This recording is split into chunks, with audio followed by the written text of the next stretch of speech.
اگر دل زندہ ہو جائے تو زندگی خود بخود بدلنے لگتی ہے۔ السلام علیکم ورحمۃ اللہ وبرکاتہ۔ آج کی اس گفتگو میں آپ کو وہ اذکار ملیں گے جو صرف زبان پر نہیں رہتے، دل میں اترتے ہیں۔ وہ اذکار جو قرآن سے نکل کر زندگی کے اندر سانس لینے لگتے ہیں۔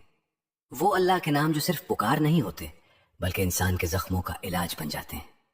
اگر آپ دل کی باتیں سننا چاہتے ہیں اور ایسے الفاظ جو روح تک اتر جائیں تو چینل کو سبسکرائب کر لیجئے، کیونکہ یہاں بات صرف سنائی نہیں جاتی، محسوس کروائی جاتی ہے۔ اب ذرا ایک سوال اپنے آپ سے پوچھیں، کیا آپ نے کبھی محسوس کیا کہ دل موجود ہے مگر زندہ نہیں؟ سانس چل رہی ہے مگر اندر کچھ سویا ہوا ہے۔ نماز ہے، دعا ہے، الفاظ بھی ہیں، مگر وہ تاثیر نہیں جو کبھی ہوا کرتی تھی۔ اصل سوال یہ نہیں کہ دل کیوں ٹوٹتا ہے، اصل سوال یہ ہے کہ دل مرتا کیسے ہے۔ قرآن اس بات کو چھپا کر نہیں کہتا، صاف کہتا ہے، خبردار، اللہ کے ذکر سے ہی دلوں کو اطمینان ملتا ہے۔ یعنی اگر دل میں بے چینی ہے، اگر اندر گھبراہٹ ہے، اگر سکون بار بار ہاتھ سے پھسل جاتا ہے تو مسئلہ حالات کا نہیں، مسئلہ دل کی کیفیت کا ہے۔ دل کی موت کسی حادثے سے نہیں ہوتی، دل آہستہ آہستہ مرتا ہے۔ جب انسان اللہ کو یاد کرنا چھوڑ دیتا ہے، جب دل دنیا کے شور میں اتنا الجھ جاتا ہے کہ رب کی آواز سنائی ہی نہیں دیتی، اسی کو غفلت کہتے ہیں۔ غفلت یہ نہیں کہ انسان گناہ کر رہا ہے، غفلت یہ ہے کہ انسان اللہ کو بھول کر جینا سیکھ لے۔ اور یاد رکھیے، جو دل اللہ کو بھول جائے وہ خود کو بھی بھول جاتا ہے۔ پھر وہ جیتا ہے مگر سمجھ نہیں پاتا کہ کیوں بے چین ہے۔ وہ ہنستا ہے مگر اندر کہیں خالی پن رہ جاتا ہے۔ وہ سب کچھ پا لیتا ہے مگر سکون نہیں پا سکتا۔ یہی وہ جگہ ہے جہاں ذکر شروع ہوتا ہے۔ ذکر کوئی رسم نہیں، ذکر کوئی مخصوص الفاظ کی گنتی کا نام نہیں، ذکر دراصل واپسی ہے، دل کی واپسی اپنے رب کی طرف۔ جب انسان ذکر کرتا ہے وہ اللہ کو کوئی نئی بات نہیں بتا رہا ہوتا، وہ اللہ کو یاد نہیں دلا رہا کہ وہ اس کا رب ہے۔ اصل میں ذکر کے وقت انسان خود کو یاد دلاتا ہے کہ وہ بندہ ہے، اور بندہ بن جانا یہی دل کی زندگی ہے۔ یہی وجہ ہے کہ ذکر کو قرآن نے دل کے اطمینان سے جوڑا ہے، کیونکہ دل کو سکون دلیل سے نہیں ملتا، دل کو سکون تعلق سے ملتا ہے۔ آپ غور کریں، جب کوئی اپنا بہت اپنا نام لے تو دل خود بخود نرم ہو جاتا ہے۔ بس فرق یہ ہے کہ یہاں نام اللہ کا ہے۔ جب بندہ اللہ کو یاد کرتا ہے اصل میں وہ اپنی روح کو اس کی اصل جگہ پر واپس لا رہا ہوتا ہے۔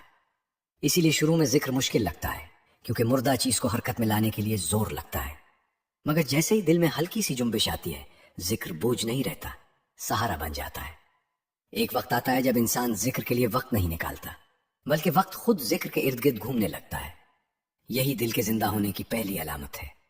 اور جب دل زندہ ہونے لگتا ہے، جب اندر کی سختی ٹوٹنے لگتی ہے، جب آنکھوں میں بینگلز کہر کے نمی آنے لگتی ہے، تو پھر دل سب سے پہلے جس نام کو سننے کے قابل ہوتا ہے وہ نام ہے جس میں سب سے زیادہ نرمی ہے، وہ نام جس میں ڈانٹ نہیں، وہ نام جس میں سختی نہیں، وہ نام جس میں سزا نہیں، صرف رحمت ہے، اور وہ نام ہے رحمان۔ یہی سے اصل سفر شروع ہوتا ہے، یا رحمان۔ یہ صرف ایک نام نہیں، یہ دل کے لیے پناہ ہے۔ رحمان کا مطلب ہے وہ جو مانگے بغیر عطا کرتا ہے، وہ رب جو بندے کے سوال سے پہلے اس کی ضرورت جانتا ہے، وہ رب جس کی رحمت کسی شرط کی محتاج نہیں، وہ رب جو اچھوں کو بھی دیتا ہے اور ان کو بھی دیتا ہے جو بھولے ہوئے ہیں۔ قرآن جب رحمان کا نام لیتا ہے تو وہاں ڈر کا لہجہ نہیں ہوتا، وہاں دھمکی نہیں، وہاں محبت ہوتی ہے۔ اسی لیے قرآن نے اللہ کے کلام کا آغاز بھی رحمت سے کیا، بسم اللہ الرحمن الرحیم۔ سب سے پہلے رحمان، تاکہ بندہ ڈر کر نہیں، امید لے کر آئے۔ انسان کا دل جب سخت ہو جاتا ہے تو اس کی سب سے بڑی علامت یہ ہوتی ہے کہ وہ اللہ کو بھی سخت سمجھنے لگتا ہے۔ اسے لگتا ہے کہ رب صرف پکڑنے والا ہے، حالانکہ رب کا سب سے پہلا تعارف رحمان ہے۔ رحمان کا ذکر خوف پیدا نہیں کرتا، رحمان کا ذکر دل میں امید جگاتا ہے۔ یہ ذکر انسان کو یہ احساس دلاتا ہے کہ میرا رب مجھے میرے حال پر چھوڑنے والا نہیں۔ اسی لیے جب دل بہت بوجھل ہو، جب اندر غصہ جمع ہو جائے، جب شکوے زبان تک آ جائیں، تو اس وقت رحمان کا نام سب سے پہلے دل کو چھوتا ہے۔ اب ذرا اس ذکر کو سمجھ کر کریں، فجر کے بعد کا وقت ہو یا سونے سے پہلے کا لمحہ، ایسا وقت جب شور کم ہو اور دل سننے کے قابل ہو۔ آنکھیں بند کریں، کوئی خاص حالت نہیں، کوئی سخت قاعدہ نہیں، صرف خود کو رب کے سامنے محسوس کریں۔ سانس اندر لیں، دل کے اندر آہستہ سے یا کہیں، پھر سانس چھوڑتے وقت دل کی گہرائی سے رحمان کہیں۔ یہ ذکر زبان سے نہیں، احساس سے کیجیے۔ ایسا لگے جیسے دل رب کو پکار رہا ہے اور رب سن رہا ہے۔ شروع میں شاید کچھ محسوس نہ ہو، یہ بالکل فطری ہے،